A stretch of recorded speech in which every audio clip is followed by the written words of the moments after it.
pledge allegiance to the flag of the United States of America and to the republic for which it stands, one nation, under God, indivisible, with liberty and justice for all.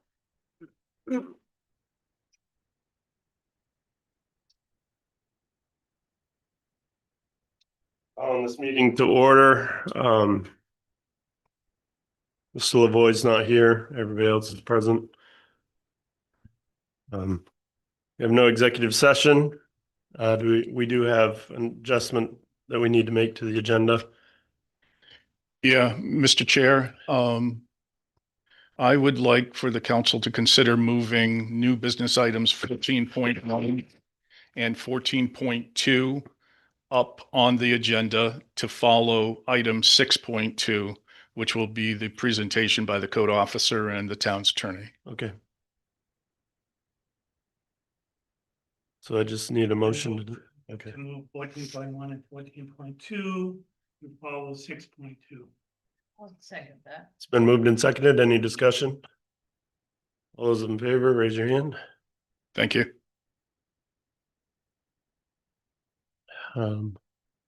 So we have the public hearing on the cannabis license renewal for the Eclipse. Yeah, so, the town, in a quick review for mostly the internet world. So the town has 4 marijuana licenses. I guess we like to call them cannabis these days. So we have 4 licenses, 3 of which are active. One is being vacated currently. And so this is one of the 3 active ones. For Eclipse, which is yet to open, but I understand through Thomas that they may be getting closer and closer still. They have paid their $1,500, and so we'd like the council to give the thumbs up on the annual renewal. Not very often we collect and don't do anything. And so obviously we've got to have the public Right. hearing, so I don't know if anybody has any questions on it. Okay, so the hearing is open. Does anybody have anything that they'd like to say? If they do, well, you guys can turn on your mics and go ahead, Thomas. How's it going? So I did just go over there today. We are looking at a tentative, Opening. no, just the Oh. closing process for me as far as getting them ready to go for Thursday. He still had a couple things that he had to take care of today. Okay, So we are looking at an occupancy potentially for the retail front only Thursday, give or take. okay, so pretty imminent. Yeah, pretty close. Thank you, Thomas. Any other discussion?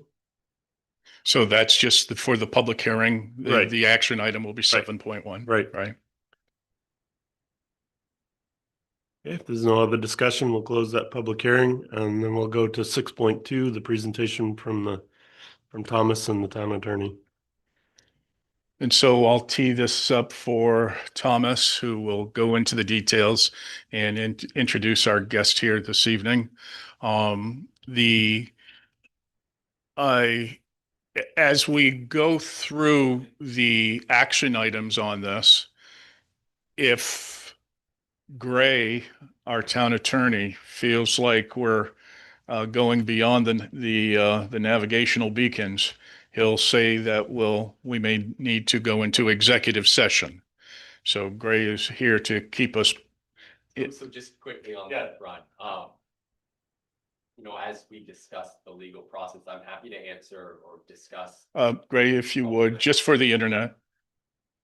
Ray Lewis, town attorney.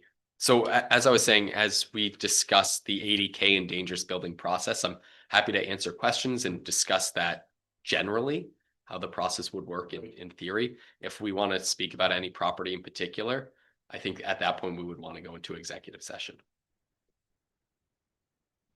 So do you see the action items that I have here? I listed the property because they got a. Not sure.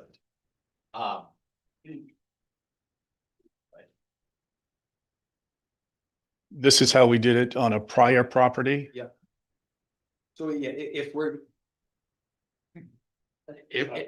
going to be discussing particular properties, I would suggest we do it in executive session just because it concerns the, legal. But they need to vote to take the action to move forward with legal action. Yes, sorry, let me take a step back. When we're discussing the, how the process works with regard to a particular property, that discussion can happen in executive session, but of course, the actual vote to move forward will happen, out in an All open right. session. So we'll go into executive session if need be. Like personnel. Right. Right, Yeah. like, you're gonna take an action, you need to discuss the details in there, come out here and take the action. Yeah. So that you're not broadcasting it to the world. Mhm. Okay, that makes sense to me. So in that case, I'm good to go over steps that I think. Both force and roles. Yep. All right, so let's get that started. So in the packet that I handed to you is also the same packet that you guys were sent in your emails and stuff. The front page is just our most recent correspondence letter to the owners of 54 Jordan. It's 54 again. In regards to what we are going to take action on tonight and allowing him to come in and say his piece as well if he'd like. So if we go into it, the first page after that would be essentially Alan's notes.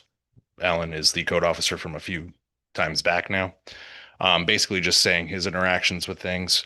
We get through his notes, we get to his first notice of violation and the certified mailing slip along with it for proof of temporary septic disposal. And he was also requesting that the occupant submits an HHE 200 form. So a septic system designed specifically from a site evaluator. To my understanding, neither of those have happened to this point. I'll get into that a little bit. Well, the proof of temporary septic disposal when I get down to my notes as well. Alan had a voicemail left from, in this case, the owner of 54 Jordan Road, basically stating that he wasn't going to do that. So Alan sent out his second notice of violation. A few more notes. I think Alan went for a walk at one point, could hear generators in the background, all that fun stuff saying that, there's generators going at 8 o'clock at night. Somebody must obviously still be there.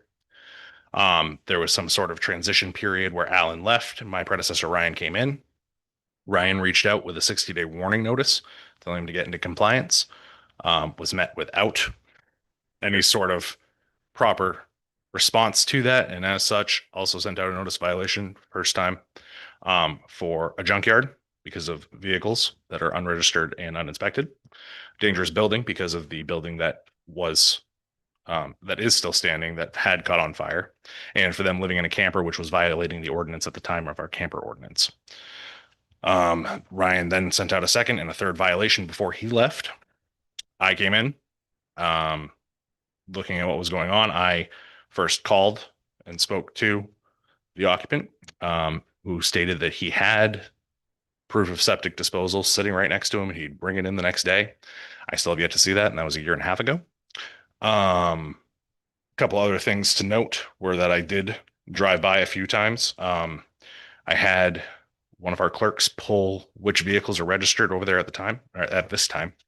And currently there are at least 4 on the property that are not, that have not moved, that are still sitting there. So that still does violate the junkyard ordinance. The dangerous building is still up and they are still living in campers.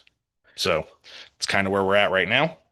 They have gotten to their third notice of violation. So if you look at the last page that I just handed out, it basically goes over as to date the amounts that they've incurred due to interest and additional fees, along with my brief notes about what happened. I did go out there on, was that August 26th to just leave this same packet that I gave to you guys with him. There was somebody there living in a camper on the property at the time who was not him, who told me to just leave it on the deck and she would let Brad know. So at this point, here we are.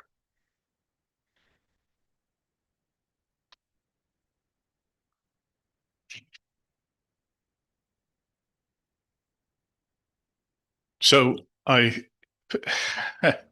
so Gray, I don't know if you have anything about the process that you would like to add at this time. Sure. So I can speak generally about both the what we call the 80K and the dangerous building process in general. And then if we have questions specific about how that might apply to the situation that we just heard, we'll go into executive session. So generally speaking, when a municipality wants to enforce its land use ordinances or state law that it is empowered to enforce. So, for example, the state has a junkyard statute. It also has an automobile graveyard statute that applies when there are 3 or more unregistered or uninspected vehicles on a property. The code enforcement officer or the town attorney can bring a lawsuit in the district court, essentially saying, this property owner or property occupant has violated XYZ ordinances or state statutes. To do that, we would first make sure that the notice of violations that have been sent out to whomever meet, the requirements to do so. And in likelihood that they do, then we would move forward with filing what's called a complaint, essentially a lawsuit. Generally, lawsuits take a long time to come to fruition. It's one of the frustrating parts about our judicial system. Thankfully, 80Ks, that is the rule of civil procedure that these types of enforcement actions are brought under, move relatively quickly for a lawsuit. The first step usually occurs about a month after we, get this process rolling, and it's called an initial appearance.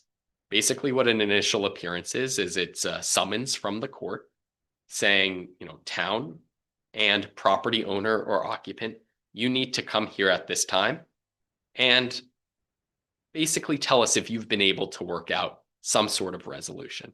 Now, generally speaking, the owner or occupant of a property isn't communicative with the town. And so the initial appearance gives both parties the opportunity to be in the same room and hopefully hash something out. If they're unable to do that, we go back into the courtroom because it usually happens, right outside.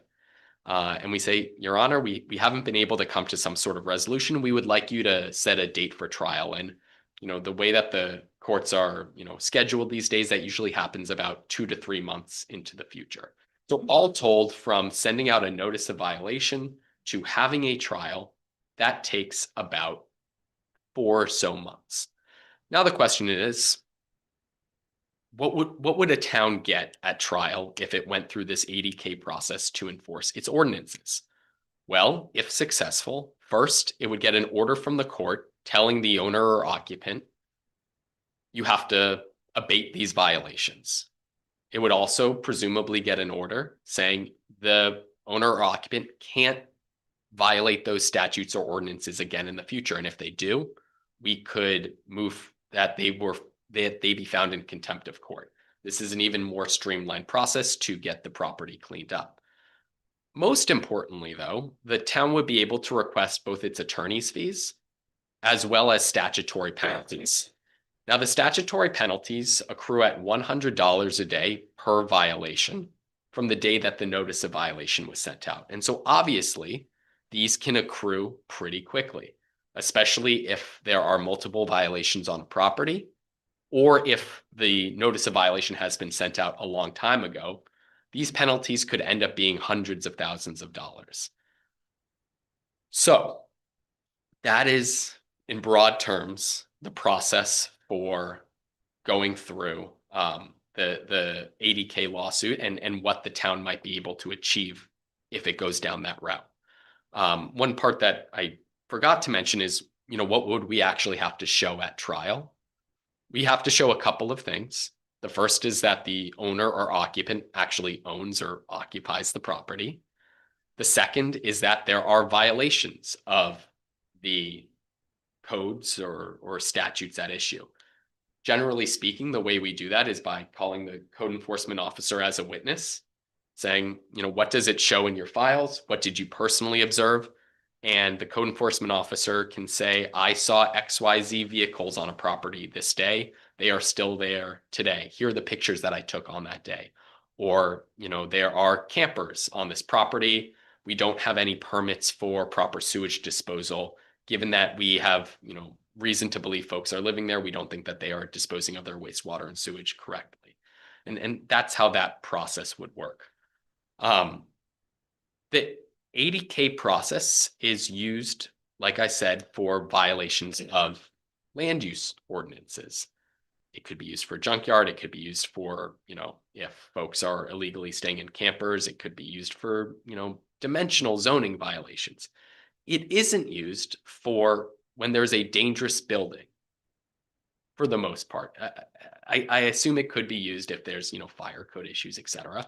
But generally speaking, when we have a dangerous building, we go through a different process called the dangerous building process, creatively named, right? That is derived from a state statute that allows a, select board or, council like yourselves to hear evidence from a code enforcement officer or potentially a local health inspector, attempting to show that a property or specifically a building, and generally speaking, either the structural components or the interior, are unsanitary or dangerous to the point where it is either injurious to the folks living there, it's dangerous for them to stay inside, or potentially hazardous to the public health. For example, it's, infested with rats, which obviously can spread disease. In that process, the code enforcement officer comes up before that, hearing happens. We obviously give notice to the owners and occupants of that dangerous building because they have the right to appear before you, or in theory, the court, because there are multiple ways to go about this. Generally, we go through a municipal body because then we avoid the expense and time of having to go to court. And the statutes allow you all to make a determination rather than having to go to a judge to make a determination. And at that hearing, we'll get testimony from code enforcement officer, local health enforcement officer, and the owners and occupants if they so choose. At that point, it would be up to all of you to decide, does this meet the statutory definition of dangerous? And, I don't know it off the top of my head. I can easily provide it to you all if you would like. But generally speaking, that is the broad overview process of how the dangerous building process works. Now we come to the question, all right, we just went through that process. What's the end result here? If a building is adjudged to be dangerous, the town council would order that the owner or occupants abate those dangerous conditions within a certain period of time. If, for example, it is a property is filled with rats, you'd say, hey, you need to, clear out all of the trash and hire an exterminator to get rid of these rodents within 30 days. If there are structural issues, the order might say, you need to hire a contractor to, put up XYZ support beams or either demolish the structure within, this period of time. If the owner or occupants do not comply with that order, the town can also grant itself the ability to go in and abate those violations. If the town does go in and abate those violations, it can assess a special tax against the property, enforce similar to a property tax, to recoup the costs that it has incurred in, getting an exterminator or putting up support beams, what have you. All of these procedures, whether it's the 80K or the dangerous building process, are appealable. But, in the end, generally speaking, if the facts are sufficient, these decisions are generally upheld. I can't say with 100% certainty that any given one is. It's obviously fact dependent, but that's generally the process. So again, I know I spoke a lot, and I'm happy to entertain questions, but the kind of the Spark Notes version of this is that in an 80K process, you take care of exterior violations of zoning, violations. The town can recoup its attorney's fees and,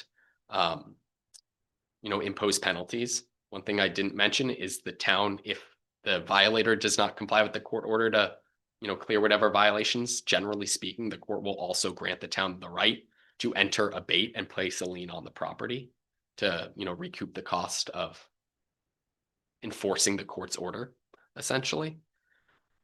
That's the 80K process. Dangerous buildings process, you use it to abate dangerous conditions with the structural or interior of buildings.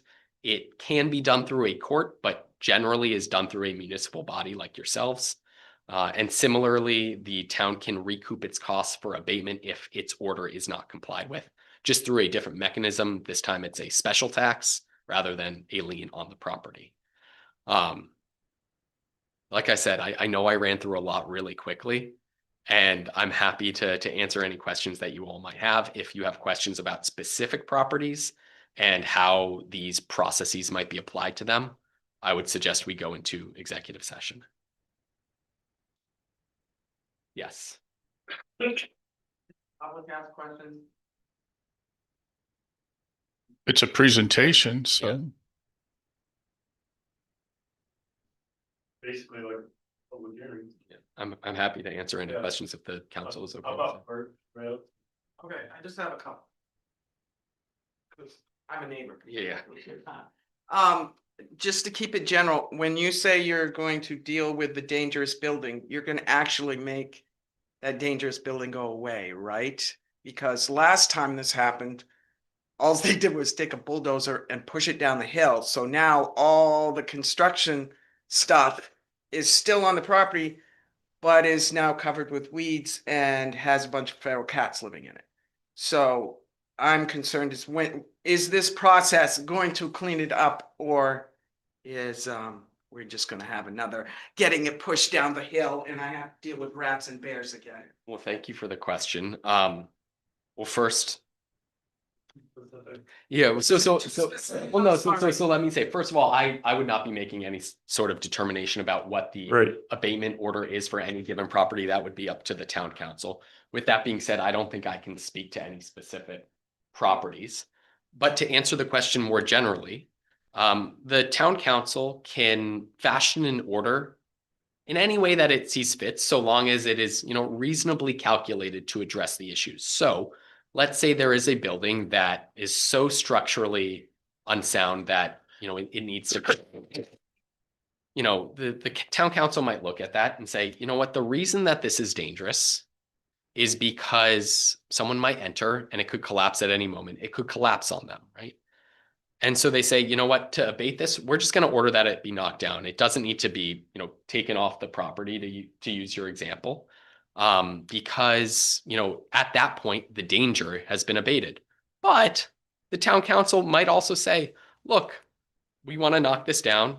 It will, abate the immediate dangerous condition, but then there's all this rubble on the property that is potentially a junkyard as well. We don't want to, violate our own ordinances by creating a junkyard. Let's also order in that dangerous buildings order that not only the building be not, demolished if it is not made structurally sound by the owners and occupants within their, properly allotted time. We're also going to order that they, remove all of the items from the property, et cetera. So I can't speak to any specific, but generally speaking, it is up to the town council, or in theory, the judge, if the town elects in any sort of situation to go through the judicial process, to fashion a order that is reasonable under the So circumstances. they have the ability to do that, so That is correct. awesome, thank you. Are there any other questions?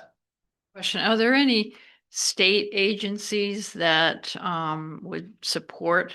I'm thinking of, if we're talking about sewage, is there DEP, or are there some state agencies that we can reach out to, or have we already done that? We have already done that. DEP's been out there a couple of times. DHHS went out there a couple of times. There isn't anything in their wheelhouse of violations at this point to factor into this.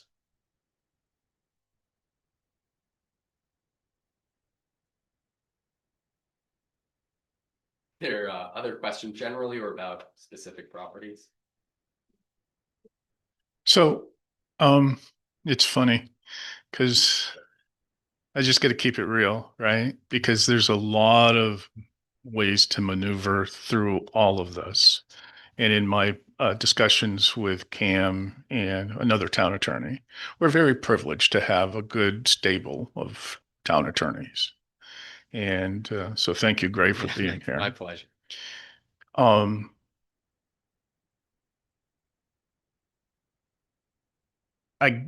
I guess based on my discussions with Cam, I have teed up for them just simply to make a motion and to take a vote on moving forward with legal action. Sure. And it can be just that simple. Yeah. And as I listen to you tonight, probably that's best. Mhm.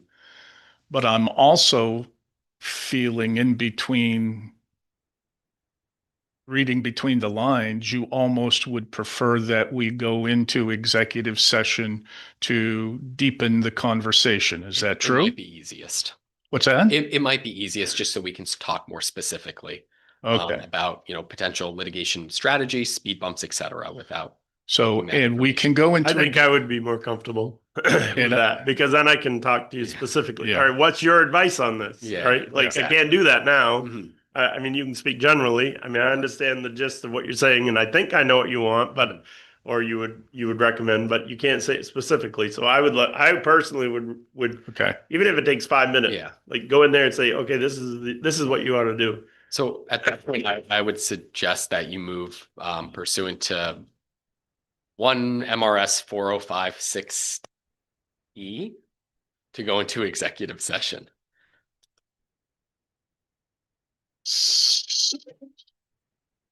6E.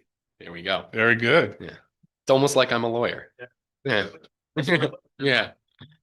So I think one of you can just say, if you want to just say, so, I make a motion. Yeah. So moved. Yeah. Can you guys add in your executive session, things, or you're gonna talk about specifics? Can you talk about the feral cats in the garbage? As well as all the other stuff too, please? I think the town council heard you. Yeah. I'll just say that. I think that's Thank you. that's the answer. Thank you. All right, now, where do I need to go and? Well- we're gonna go and mix up. So they got to take a vote first, and then we're going to go into my office. And then when we're done, we'll come back out, okay? Did you make the one? I did. Okay. Someone did. All right, so been moved and seconded, I guess. I told you that helped, like, any discussion? Would you like me to stay for the executive session Yeah. as well, or? Yes, I think that'd be helpful. all in favor, raise your hand. All right, going into. Okay, and all mics off?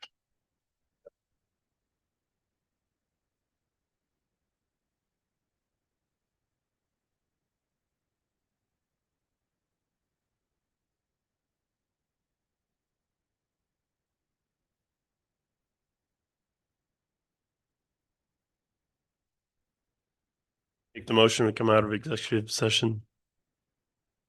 Been moved and seconded, any discussion? Those in favor, raise your hand. All right, so. I think we're at 14-1. Make the motion and then proceed with legal action on land use violations of 54 Jordan Road. Second that. Been moved and seconded, any discussion? Those in favor, raise your hand. Thank you. 14-2. Make a motion to proceed with legal action for dangerous buildings at 54 Jordan. I'll second that. Been moved and seconded, any discussion? All those in favor, raise your hand. Thank you. Okay, you're good. Thank you all. See, we Enjoy. made the best of your time.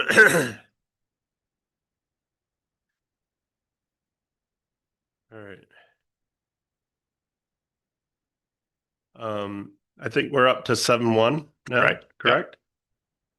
The Eclipse, license.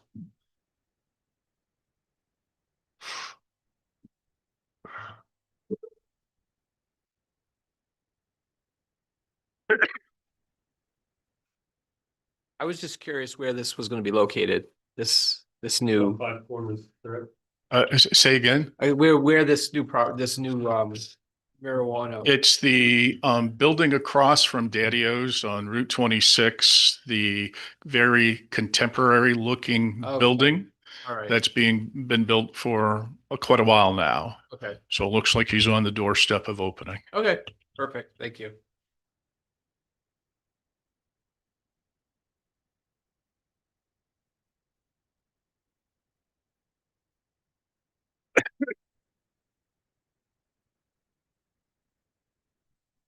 Yes, we need a motion.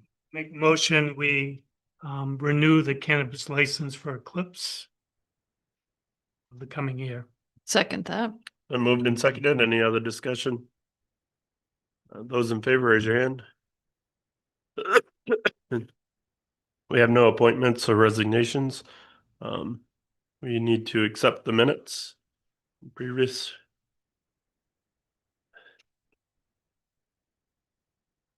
Make a motion, we accept the minutes for September 8th, 2025.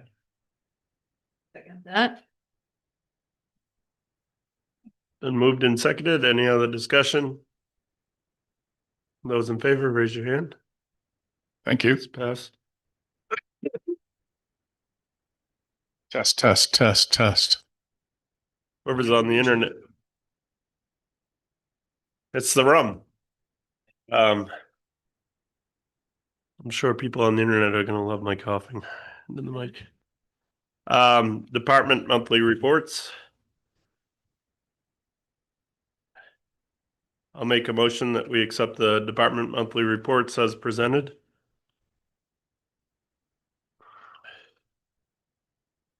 Second. I want to say I do appreciate that we get this, you send that packet out, a week in advance, gives you time to go through this stuff because you never have time to go through this stuff otherwise. And I won't say that I go through all of it every time, but it gives me the opportunity and I try to scan it. So I'm just saying I do appreciate that because there's often times where I'm like, oh, I've got a few minutes. I'll get on my email and just look through some of this stuff. Thank you. Anyways, before I went off on that tangent, it's been moved and seconded. Discussion. All those in favor, raise your hand. Thank All you. right, department monthly reports. Public comments. Go for it, Steve.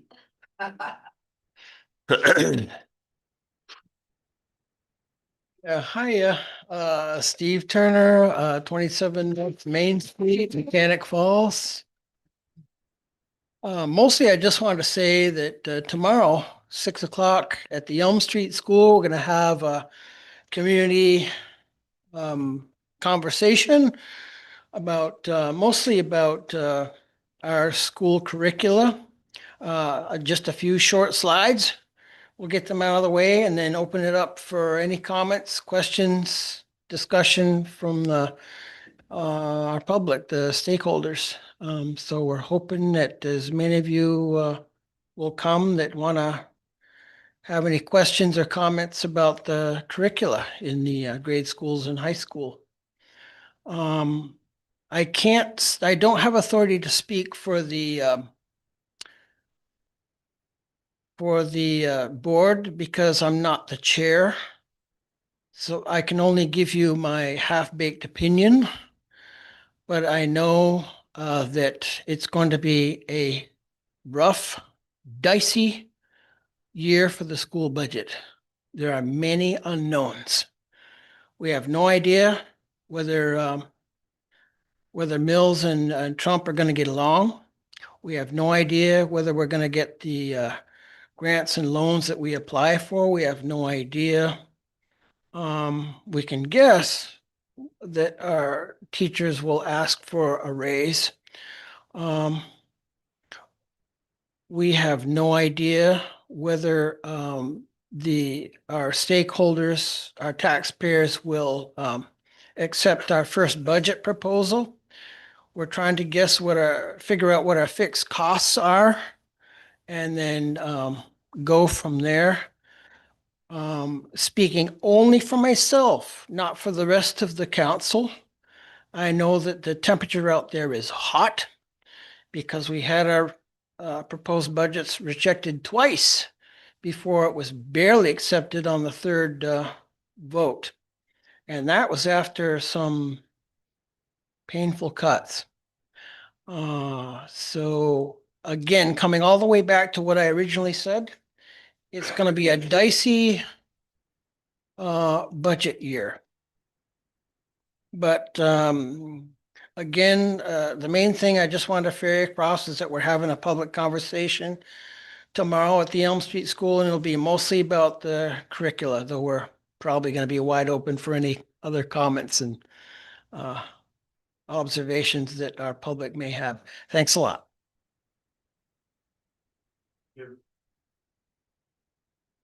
That's what I was here to talk about, the forum tomorrow.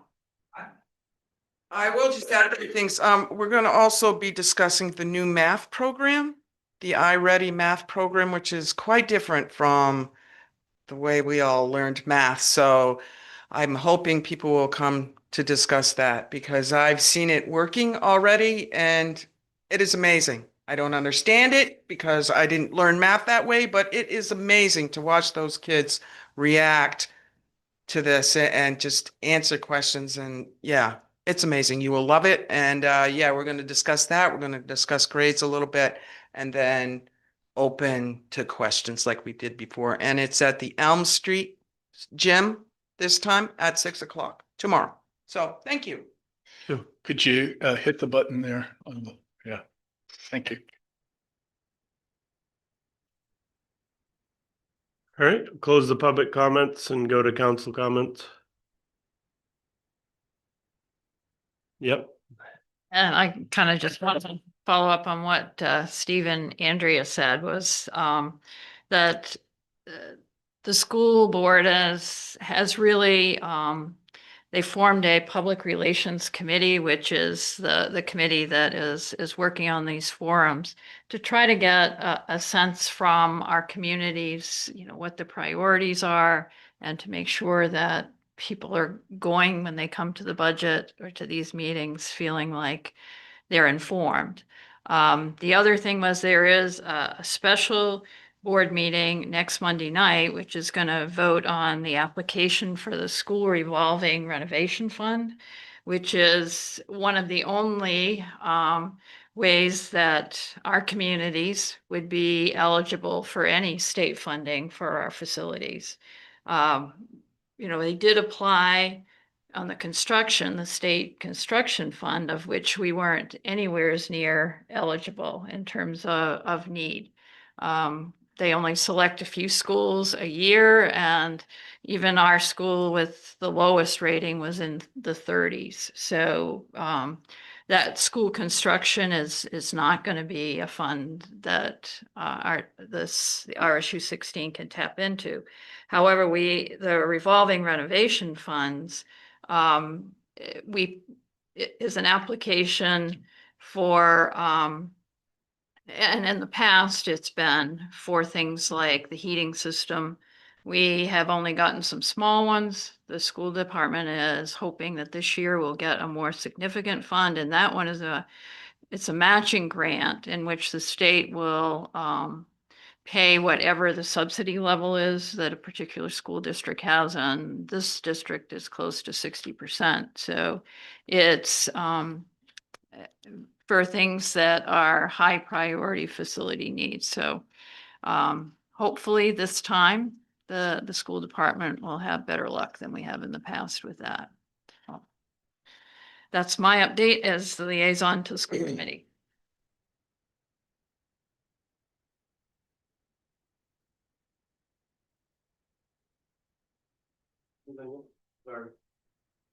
Anything else?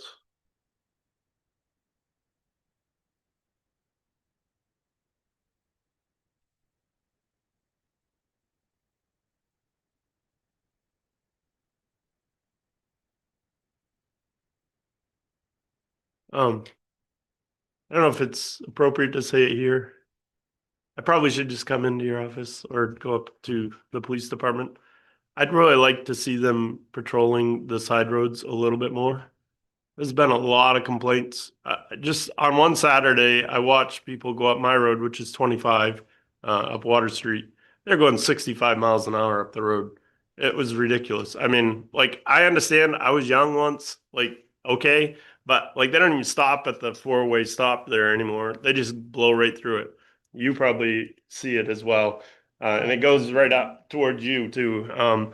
Again, and I've heard about it in Oak Street and different places. I know that they spend a lot of time on our main roads, and by the school, which I applaud. I I see them at the school a lot and I like that.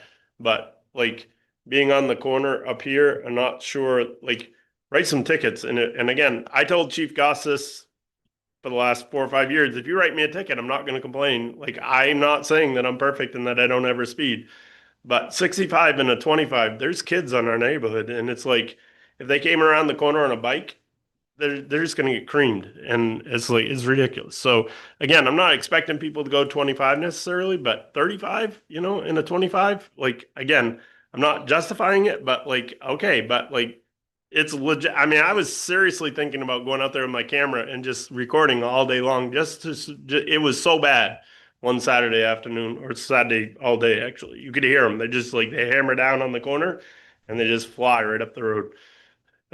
But I don't know if anybody else is experiencing this. Maybe I'm the only one, but I have heard about it on other neighborhoods, especially on the cutoff roads that are going like my road. Everybody goes up Water Street, so they can go the back way into Auburn. I know Oak Street, they kind of go Oxford that way, but I don't know. Just seems like people need to slow down. I'll have a word with Chief Short. And if he wants to talk to me, then I will more than willing. I don't know if and tell him this is not this. I did not mean to like undermine him here or anything else. I just was like, it was really ridiculous a couple weeks ago. Understood. I could say, and I think probably Andrea would agree, that Jordan Road is not any different. There are a lot of people that walk on that road Yeah. and bike on that road, and yeah, people are going too fast. Marshall Street's being repaired next year. It's only gonna get. Yeah. Yeah, and I mean, they literally that and Buckman Oats and all that Forkway corner there, they're not even making a rolling stop anymore. They're just like blowing through pretty much not full speed, but like they're like, well, if I don't see anything in front of me, then I know nothing's gonna be there. They're gonna have to stop, so they just go right on through. And sorry, they can sit in my driveway and see the whole thing if they want. I don't care.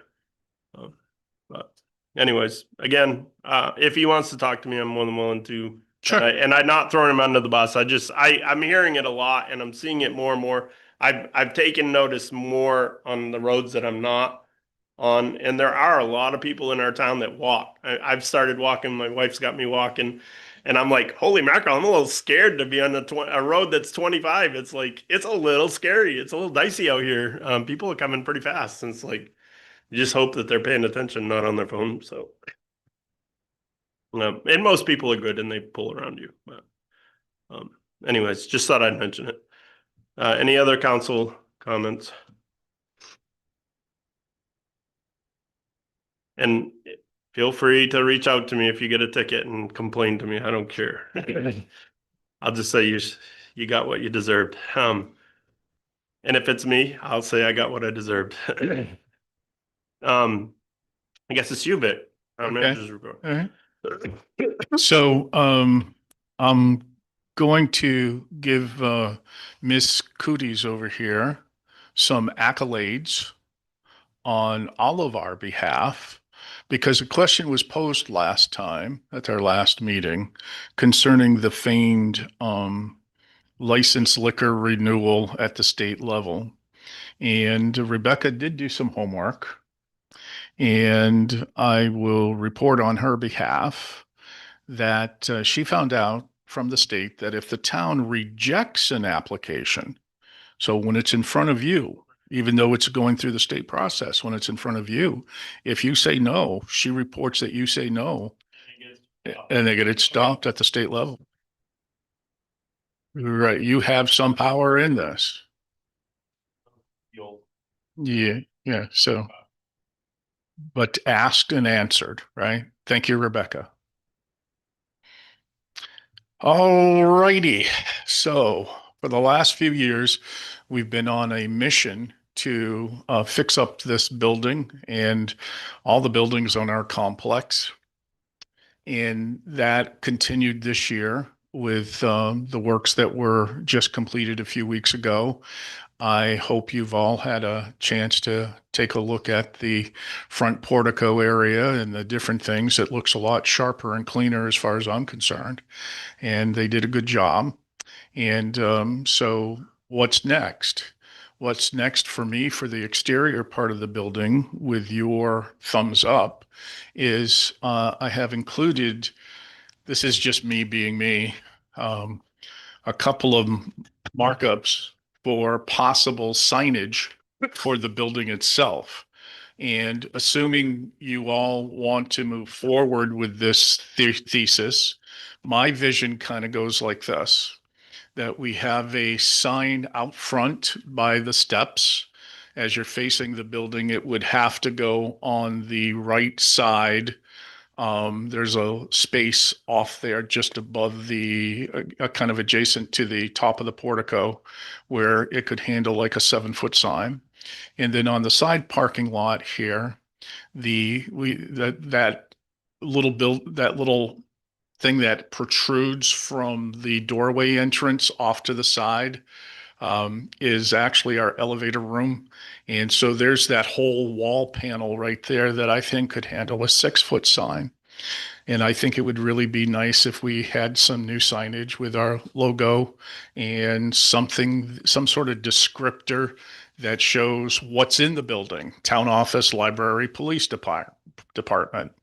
And so if any of you would like to join me in this venture, my goal would be simply to reach out to a couple of vendors and see what they might be able to produce for us for markups, of which I would bring to you for approval. And then once we get through that process, actually have the signs made up. Now, whether or not we can get this done before snow flies, or if it's a process that actually gets installed on the wall next spring, somewhere between now and then is kind of what I'm thinking. And so just bringing it to you, it's not an action item really, it's just thoughts. Do you think it's a good idea at this point to have some fresh signage on the building? What say ye? I don't know if that's an appropriate place or maybe just inside the door, but I've seen people come in and they're like, okay, where do we go now? Once they go in the door, they don't realize they have to go up the stairs. If they've never been in there, they don't know where the office is. They're like, okay, I can see you can go downstairs or you can go upstairs. I think we can take I care think of that'd that be- with right. a I little think we special just- signage right. in I there. think a small sign Yeah. upstairs, town Yeah, with an office. arrow, right. I think we could do that as part of the Second process, floor, kind of like police where you have police- some of your election stuff there. Right. I just think that a small sign in there, just with like a directory type Yeah. sign, it doesn't have to be special, but just, I've noticed, I've literally seen people, if they've never been in here before, they open the door and then they're like, and I'm like, go upstairs. So I want Uh, credit for something. I want credit for something. From the first day I walked in here for my first interview 4 years plus ago, I was shocked. I walked through your side portico entrance. What's the first thing I'm greeted with? Explosives. Yeah. I thought that the hairs are standing up. That was weird, dude. And so I personally have gotten rid of that explosive sign, and we've retooled some of the stuff so that way our PD storage is a little different than it was. And I take great pride in the fact that when you walk through the door, no longer are you greeted with But now I know explosive. where to go to get my explosives. So anyway, unless I'm hearing any poo-hoos, I'm going to move forward with this signage deal and bring you some markups over the next couple, 2-3 months. Fair enough? Yeah. I Okay. mean, I don't think it hurts to at least find a ballpark of what it's gonna be, and then we can Yeah. know where we're gonna Right. be. Okay. Riverside Highland paving. The latest word is it's going to be next week. Weather permitted. Before you go on from that, I know I talked to you about the Brown Road. Right? I made a mistake. They weren't gonna do our side. The mistake is entirely mine. No, it's I okay. own it and I confess and I apologize to all. Cause I did see they did some ditching on our side. I'm like, well, maybe that's what they were talking about, not the actual paving. So I misunderstood. I thought that when we were talking about this project with Poland, that it was going to do all of our side. No, it was just a couple hundred Yeah, feet. okay. Okay. Yeah, I did see they came across the Yeah. line, but they didn't go very Yeah. far. So that was the deal. And the mistake is entirely mine. I mean, I haven't really, like, we have a lot worse roads, like Highland. I mean, I'm not saying that, I don't know that it needs it. I mean, if they were there and they did it, I wouldn't complain because it just helps preserve the road more. But at the same time, when I walk to the cemetery, that road is just falling apart.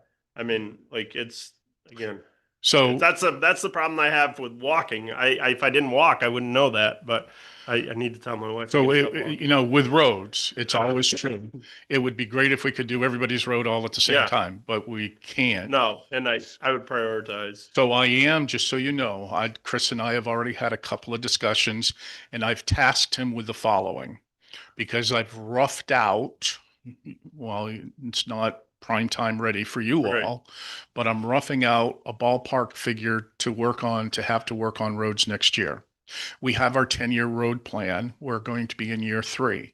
I'm giving Chris an opportunity. I'm giving him a choice to either continue with the 3rd year of the road plan or to take a fresh eyes now that we're a couple, 2-3 years into this to see if there are any higher priority roads. I've always wanted to do Spring Street. I've always thought Spring Street was, and there's that whole section over there that could be in play from Spring to Maple, all of those streets and through there. And don't ask me what the current game plan is because I forgot. And a couple of them we are already hitting. But if we do the current game plan, there might be enough room to add Brown Road. So I'm bringing the conversation full cycle.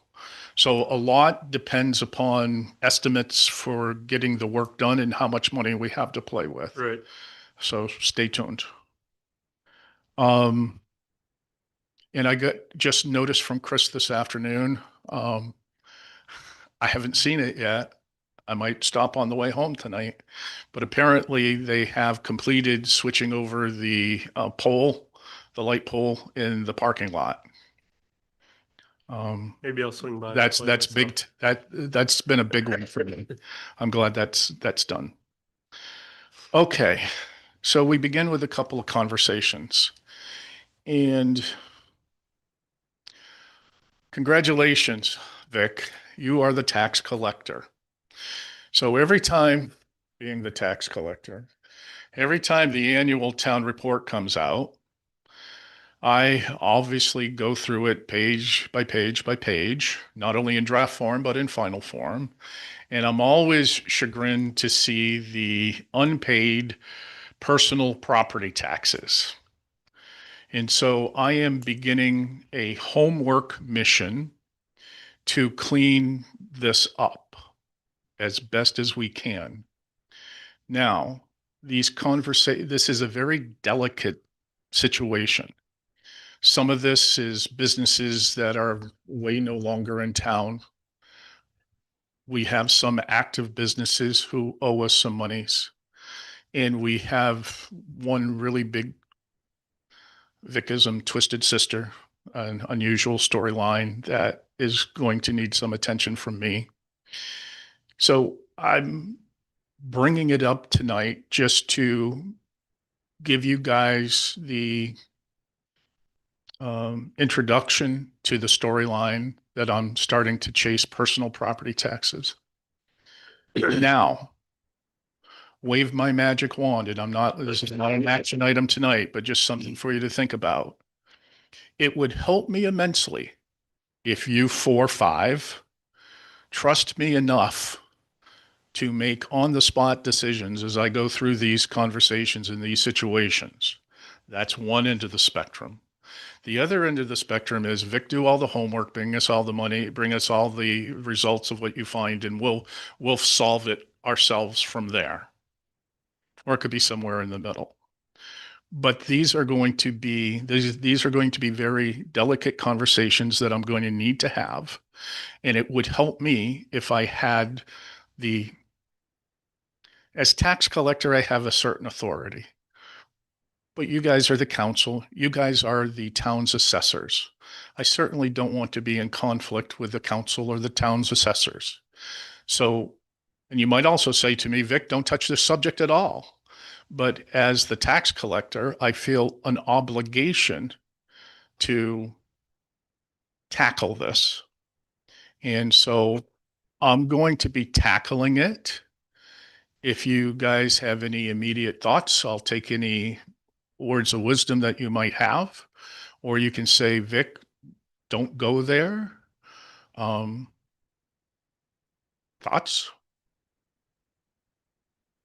Imagine that I have a thought on this. I just want clarification. I think that I hear you saying that you want the authority to negotiate, like if they owe $50,000, that they could negotiate something that they would pay that might be a lesser amount. Is That would be helpful, yeah. right. My concern would be, I would be okay with waiving. I am assuming that at a certain point they get charged interest on what they owe, Yes, or fees or whatever. I just say there's some kind of a fee in there. Correct. the difference is that with real estate, we have a hook. We can foreclose your property. Right. With personal, and actually it's business, personal so is this- property tax. All right. This is what you're talking about. Personal property tax. I'm Not, sorry, well, not land. it's a complicated thing. It's not a bumper sticker issue. well, I There's a program called Betty, right? We had touched on this before, Yeah. right? And so, basically, businesses get tax breaks through the exemption program. We get a taste of that back from the state, as well as the ability to charge for our side of that business equipment. right. And so it's a convoluted game that in the end, we are relying on the honor of business owners to pay what they are assessed through this, with their understanding that they're getting a tax break on the back end through the state. Right. Now, if no one pays, our only real recourse is small claims court, which is where some of this may wind up. Some people may just, oh, I forgot all about it type of thing, right? And we'll find that others are long, long gone, right? And so it's a potpourri. Right. It's not an easy topic to deal with, quite frankly. And I'm in a space and time where I'm sick of seeing it. I feel obligated to try to do something, even if it is taking people to small claim court. But it's a process, and we're a team. And so I need to know, do I have some freedom with you all to do what I need to do or not? And if I don't, then I'll bring to you all of the information and you all get to decide. But remember, this is all very public too, Right. right? So I am softly entering the conversation, and I'm just looking for any feedback. I'm not looking for a vote, because I'm still in the process of doing homework, figuring out really who owes what and where they are and what we can do. So, but as I do this, any thoughts? I hate this tax personally. I don't like it. Not that it's never affected me, cause I'm not big enough, but at the same time, in saying that, cause I'd be like, yeah, go make deals. A little bit of money is better than no money. Right.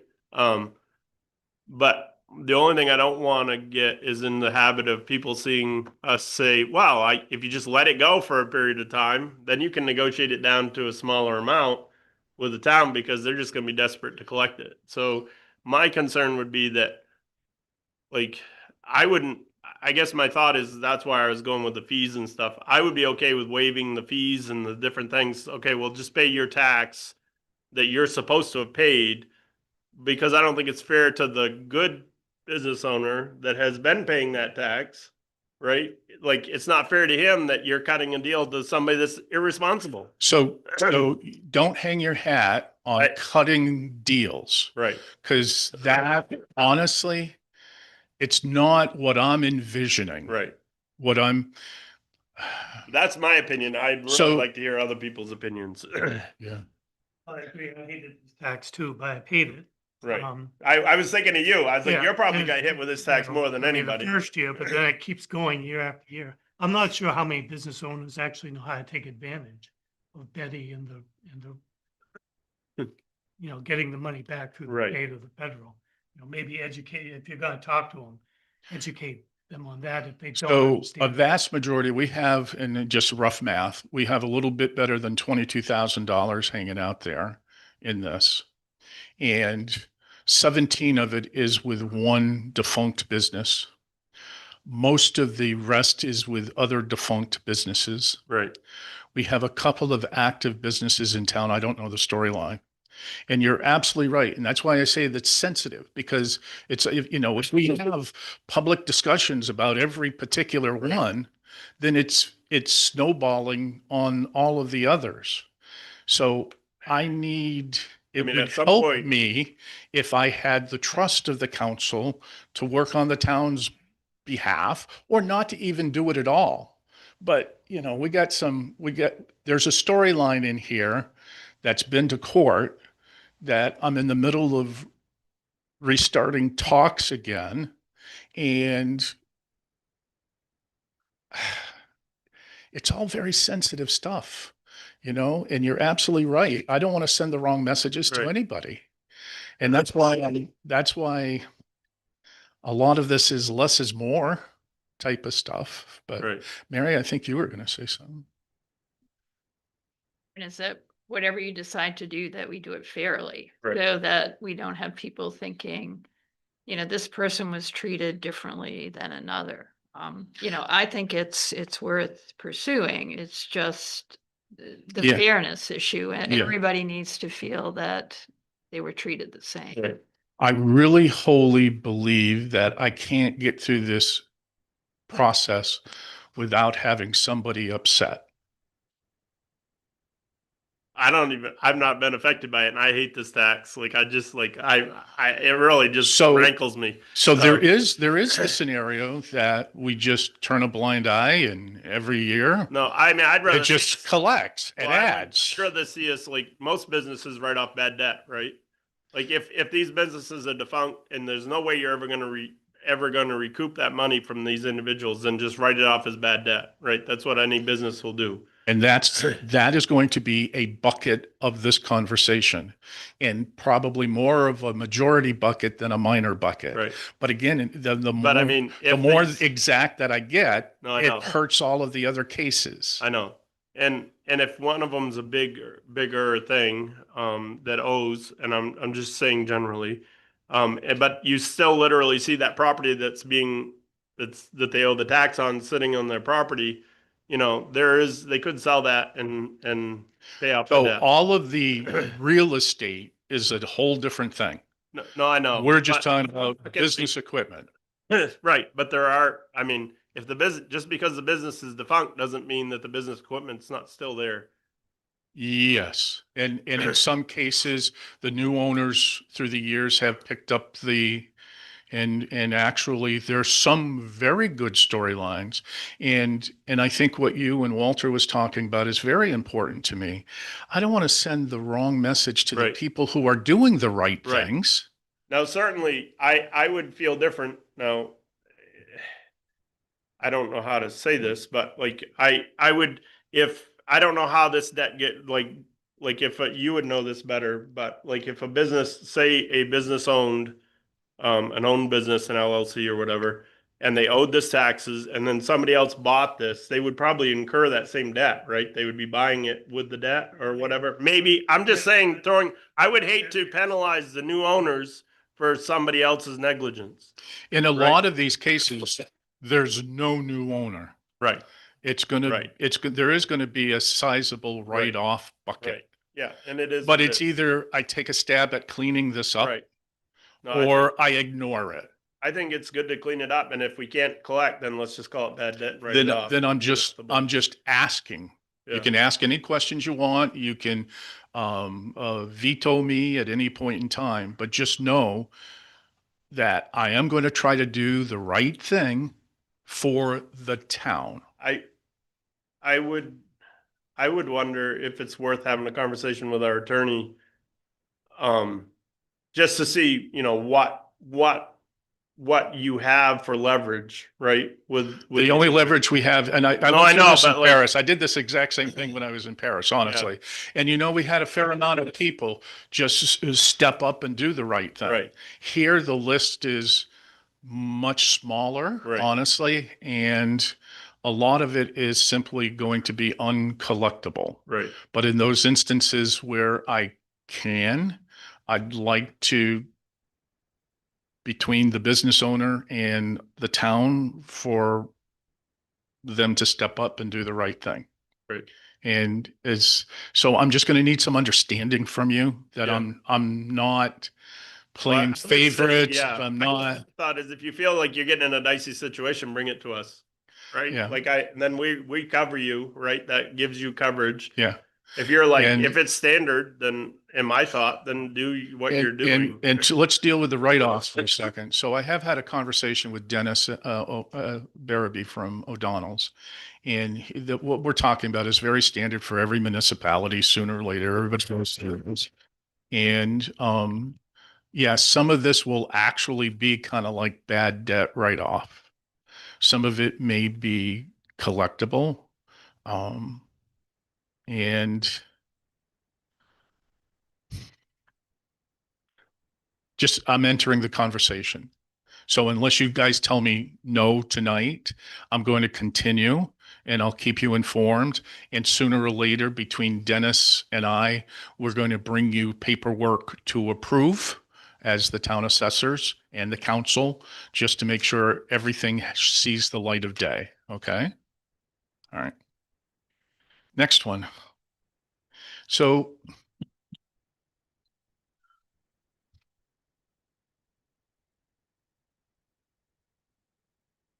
I'm going to say something I probably shouldn't say, something I'm going to probably regret saying, but just know it comes from the right place.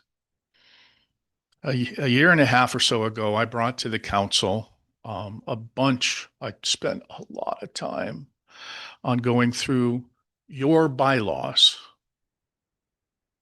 council rules of order. Right now, if I were to show you your rules of order, you're half following it. And I went tooth and nail, crossing T's, dotting I's. I went through it. And in the end, the council decided, leave it as it is. The agenda, something as simple as the agenda, what your bylaws say and what we do is not the same. Just as simple as that. No, well, since I've been here, the only adjustment we made was when I first got here to allow you guys to not hold the meeting on the first Monday of the month and for you to change the starting time of the meeting from time to time. But I thought we also added this to the meeting agenda, the adjustment to agenda. No, Um, no, no, no. I didn't even No. make a motion. So I'll- And I will confess, and again, I'm a straight arrow. I'm just bearing my soul. I was so frustrated that unfortunately, I deleted all the changes that I really wanted you guys to make. So, but again, I feel a duty to say to the council, do you want to consider updating your rules of order? And if you do, I'll take one or two of you to work with me or none of you to work with me. And I'll go through it all again and I'll present you something, but I'm keeping it real. I really don't want to do all this work if you guys have no interest in doing it. And Following what we do, the way we're supposed to do it. Like I think that if we're doing it a certain way and it's not right, then we either need to change it or get it right.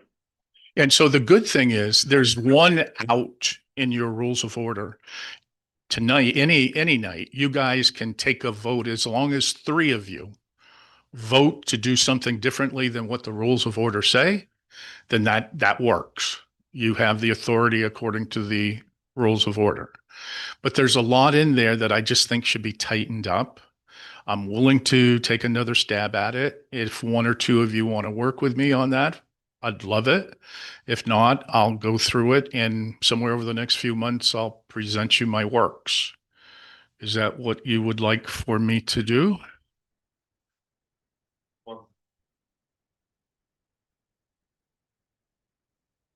I did look at the rules of order. And I mean, I'm new and he's new. I think now is the time for us to kind of look at those and yeah, and I just think you have a great mind for it, and you know what we do, if we can tweak it so that we do and following, like, we're doing it right and we're not changing anything drastic, but we're just tweaking it a little bit. Now, if we're way out of line, then I think we ought to step back into line, right? Like if we're doing something out of ignorance, I mean, I just kind of walked into this, like, it's not like this was an inspiring thing for me. I don't know anybody sitting here that like, well, this is what I've always wanted to do in my life. But we want to do what's right, right? Like, so, if it needs to be changed, I think we need to adjust the way we're doing it. If it doesn't need to be changed, then we should change the bylaws or our rules of order to reflect the way we're doing it. Then Does with, that make sense? then with what I'm hearing, when I get back from vacay and settle in sometime in November, I'll reach out to you and anybody and Walter. Okay. And we'll go through a process. Okay. And it might not be until February or March when it comes to you, but we'll begin. Okay. All right. Good. I think that's smart. And I got other things along this line too. Purchase policies, different things, but first things first. Okay, Mr. Chair, that's all I got. Back to you. Make a motion, we accept the town manager's report as given. What's wrong? That's not on. Oh. Sorry. There you go. I was coughing. I'll second that motion. Been moved and seconded. Any other discussion? All those in favor, raise your hand. Thank you. 250th anniversary celebration. 250 years. That's pretty big. I remember the 200th for our country. Not to date myself, but I feel like I can do that in this room. There's not many that can't in this room. So last month I brought to you guys the concept of next summer will be our 250th anniversary of our nation. And so do we want to recognize that or not? Do we just want to let the national, state, national stuff take care of it? Do we want to do anything specific? I really have no dog in the hunt other than to bring it in front of you because like I said, I have been receiving a few different kind of emails along this line and we tabled it so you can noodle on it a little bit. You can noodle some more or you can discuss it tonight. Speak to Jess Smith about it because I told her that that was part of our discussion last time was that maybe our community group would be willing to take that over. I told her last time, and it was my sense that we weren't talking about anything gigantic, but we were talking about a recognition.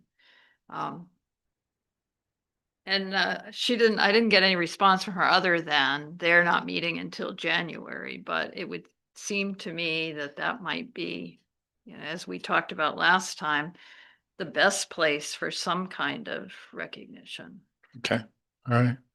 Well, then, unless anybody has anything further to add, then what I can do is we can just table it until you said they're meeting in January. Would you like to have it on the January or the February agenda, would you say? Or to preempt. Okay. What All they're right, doing. so I'll put it on the January agenda as a tickler. Okay. Because I come from a fishing community, they have lots of money down there on the ocean.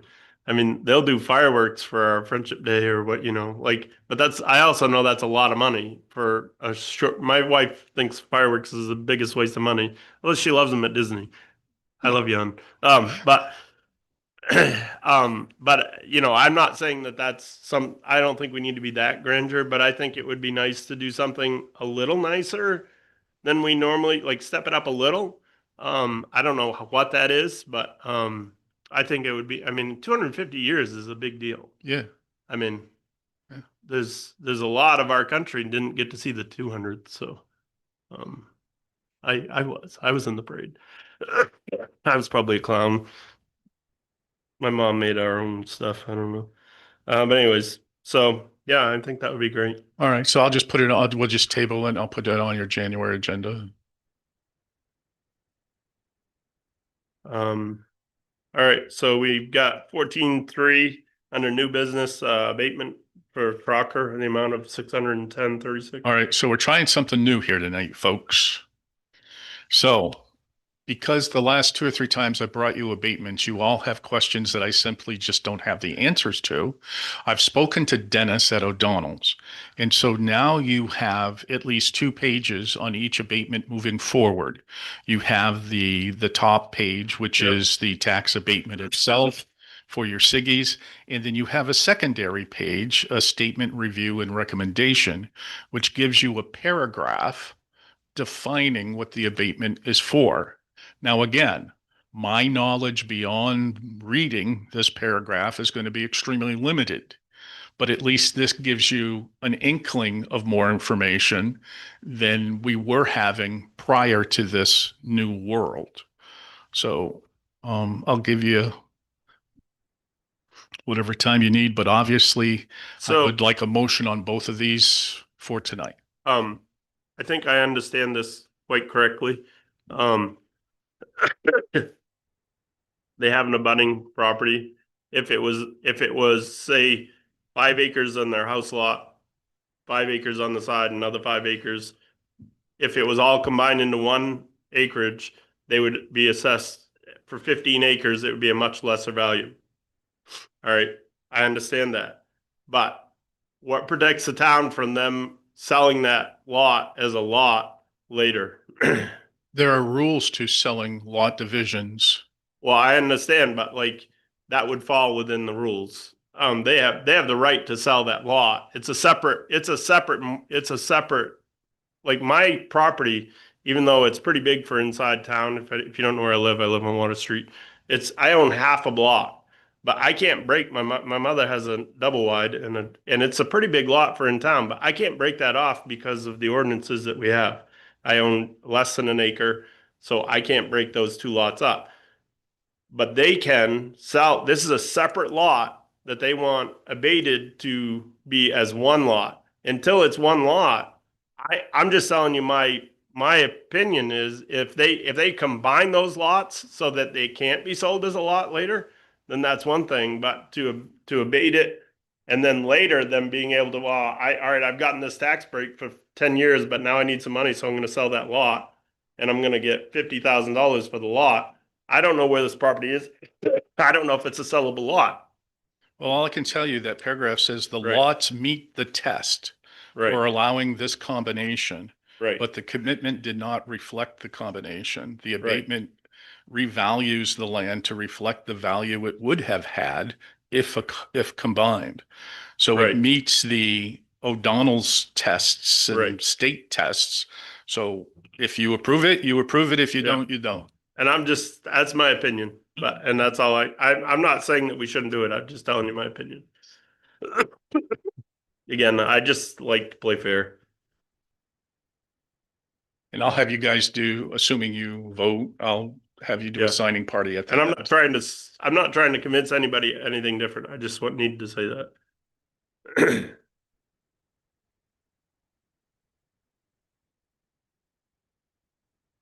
All right, well, I make a motion that we accept the abatement for Crocker for the amount of $610.36. As recommended by John O'Donnell Associates. I'll second it. I mean, I'm assuming. Yeah, no, I'm not saying that I'm against it. I'm just telling you my concern. Those are always my concerns. There is an assumption. Yeah. And I'll second it to show that I'm not trying to stop progress. Any other discussion? All those in favor, raise your hand. Thank you. Passed. And I'll make the motion that we accept the abatement for BH Land LLC for the amount of $12.07. Man, that's worth it. Probably cost more than that for the check.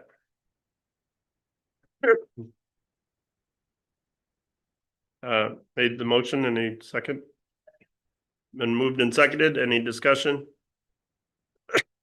All those in favor, raise your hand. And again, I'll have you sign at the end. Yep, I'm gonna sign last, so only Rebecca No has to- kidding. So only Rebecca has to touch up. You can like disinfect it afterwards. The RSU 16 budget committee representation. Yeah, I received this email from Amy a while back, September 9th, and bringing it to you tonight. She would like to have the town of Mechanic Falls represented by somebody for their budget committee. And I would be willing to do that as the Really? liaison to the school. You're crazy. It's like I was gonna give you an out. Not that I wanted to jump in on it, but I was like, man, Mary deserves to If not have somebody to- else wants to. No, I will, I don't. you miss it a little. so are you making that as a motion for yourself? I'll make the motion that Mary represents us.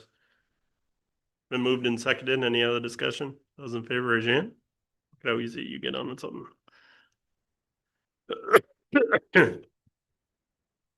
I make a motion, we accept $1,000 from NRCM grant for library. Second that. I love money. Well, that's not actually true, but I like well, I'll just stop right now. Michelle's very excited about Yes, this. this is good. Any discussion? I'd just like to thank her for making that application. Grants are not easy to come by, Yeah, so. Yeah. No, that's great. Yeah. Our library is used well by our town. Yeah. I'm very proud of our library. Yeah. And Nancy has a lot to do with that history of that, but yeah, no, this is great. All right, anyways, it's been moved and seconded, no discussion. All those in favor, raise your hand. Thank you.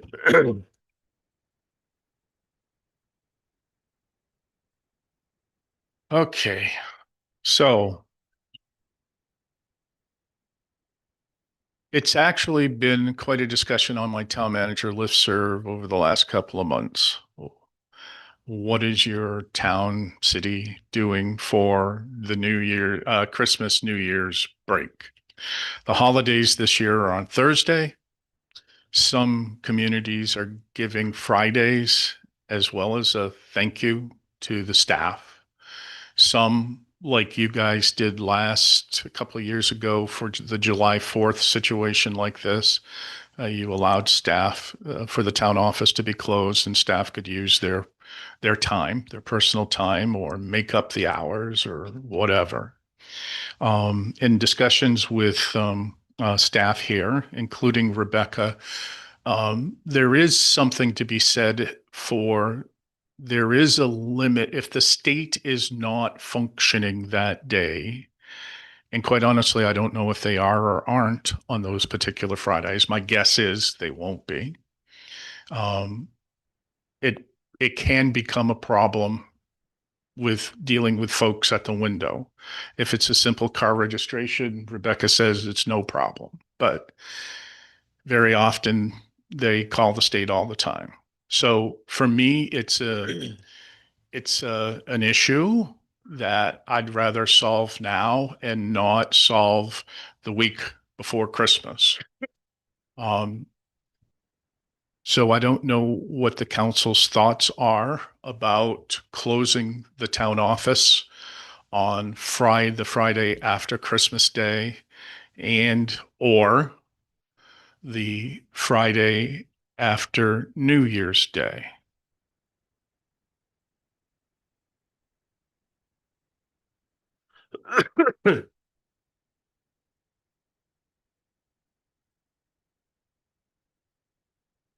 looking at my calendar.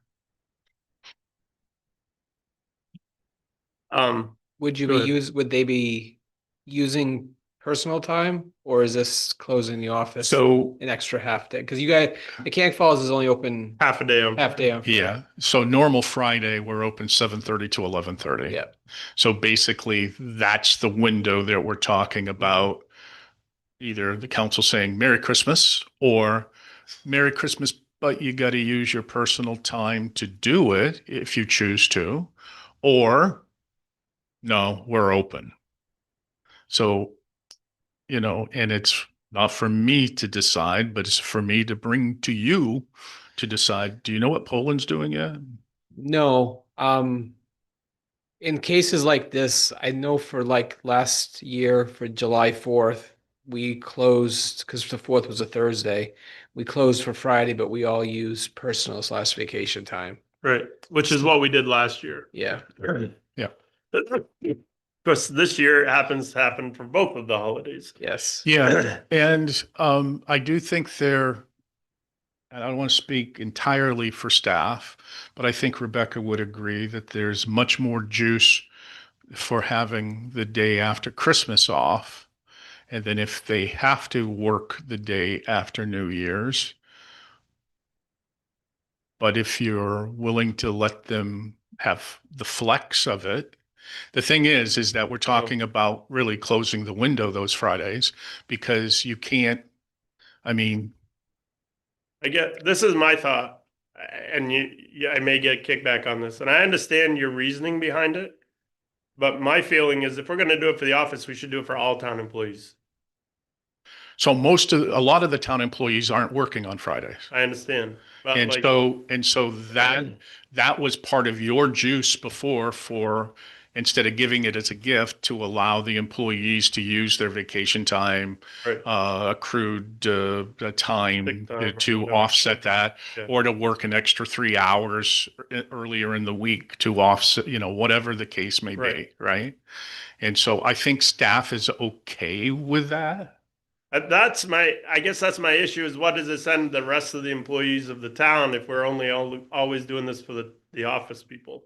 So, 'cause but it's only like I would, that's from my perspective. That and our personnel, we clearly state what is the holidays Right, in our personnel right, thing, and these are not listed as the holidays. right. So we're adding every year, we're trying to add more when it's clearly stated. Again, we just talked about us following the procedures. That's a procedure that's in there. And then we'd be circumventing it. So that's my two say. I personally, I come up from a self-employed person, which is not fair. I'm not an employee. I've never been an employee. I don't know if I ever could be an employee because I've been able to do whatever I want whenever I want it. So I don't understand the mentality. So I'll admit that, but I don't think it's fair to give some employees, like I would be like, okay, well then if the guys, the road crew can take a half a day on whatever, they should be able to take a half a day, even if it's Monday. So de facto, they would. If you say that the staff have to use their time Right. to offset that hours, then it's de facto the same Right. thing. No, I agree. I want to think that- take Tuesday afternoon to go fishing. I work Right. on Public Works. Right. I'm taking my No, time. I agree It's- 100%, but if we give it as a gift for Merry Yeah. Christmas gift, Right. then my concern is that we're not doing that for the other employees. We're Right. not doing it for the transfer station. We're not doing it for the road crew, everybody else. So that's where I come from. I'm like, well, if we're doing it for some of the group, we should do it for all the group. And I understand the reasoning behind the town office, but I still think that if you're going to give a gift to some employees, police department, everybody should get that gift. That's where I'm at, but I don't know what you guys' thoughts. I mean, I like the, if you want to work a couple extra hours or extra hour each night going up into Christmas, that would literally give you the hours, like that's 3 days, right? Because I don't know if you work Christmas Eve. You probably don't work Christmas Eve. Usually we work to about noontime and then we have the party, annual right? Christmas party. So like if you could work an extra hour, come in an hour early or whatever that week, then you'd take care of it anyway. So Yeah. It's not a big, that's where I'm more comfortable because then we're not messing with other people. We're like, okay, well, you know, we're not giving a gift to some people and not others. That's where I come from, but I would be okay with it being, if they want to use their time, like we're closing the town. And it was like everyone in the office has agreed to this, because I know right, there are times we do this in Poland and not everybody wants to do it, but they're closing the office, so you're kind of stuck doing it, Right. which I don't know why anyone would not want to take a day off when you get a 4 or 5 day weekend out of it. So I would be okay with, because that way you don't have to look at the Public Works Department who don't work on Friday and say, the office staff is getting extra time. They're using their vacation time. We're just allowing everybody to do it as opposed Right. to Right. sticking 1 or 2 people here to deal with everybody. So there'll probably be a storm anyway, so the poor road crew's gonna be out there anyway. yeah, those guys, they're They're a different, unfortunately, they get the short end of the stick sometimes and not. but I'm more comfortable in that direction personally. But what do you think, Walter? Well, if you do close, are you forcing, I mean, is the office staff all in favor of this? Yeah, yeah. So Closing we've and had using 2 their or own time? we've had 2 or 3 discussions about it, and they are content of Some using people know- their own time because you know, I'm for the it public then. work scenario, I think the sense of fair play, everybody sees it. Of course, they would love the gift, right? But I think they see Just to be fair. the sense of fair play of it. And there's really a lot of juice for the day after Christmas.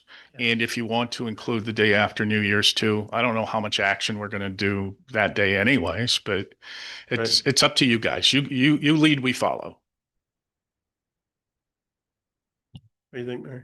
I've asked everybody else. Hey, Yeah, Mary, you didn't actually. It Your- didn't your actually mic, button up. You know, I agree with Derek is that, And I'm not opposed to the 2 days. Anybody opposed to the 2 days? I mean, they're using their own time, however they As long as want. they agree. Right. Yeah, I mean, I'd hate to. Can't imagine 3 or 4 hours making a huge difference to somebody's paycheck. They can't handle it, but you know, I mean, if Lisa wanted to come in, although I'm sure she must be salary anyways, right? Is Lisa salary? no, Or Thomas, whatever. If they wanted to come in, there's nothing stopping them from doing their work, right? right. Yeah. They could come in. But I'm all I for think the closing juice it. is where you think it would be. All right. Long If weekend. everybody's good with it, and you're saying everybody's good with it, But I do need a then motion. I will make a motion that we allow the staff to take the day after Christmas and the day after New Year's, and either supplement it with their personal time or add hours to their. Does that work? And to close To close the office Right. officially. right. Those 2 days. that, Been moved and seconded. Any other discussion? Please don't get sick for me. All those in favor, raise your hand. Thank you. We And the still- staff thanks you. All right, we still need the executive session. Yeah, we should do it. Okay, that's fine. So we will adjourn the meeting immediately after the executive order. Right. There will be no decision made after, just an executive session for personnel matters, but I'll need a motion for that. I make a motion under 1 MRSA 405 6A personnel matters. Go into executive session second that. and adjourn immediately. Been moved and seconded. Any discussion? All those in favor, raise your hand.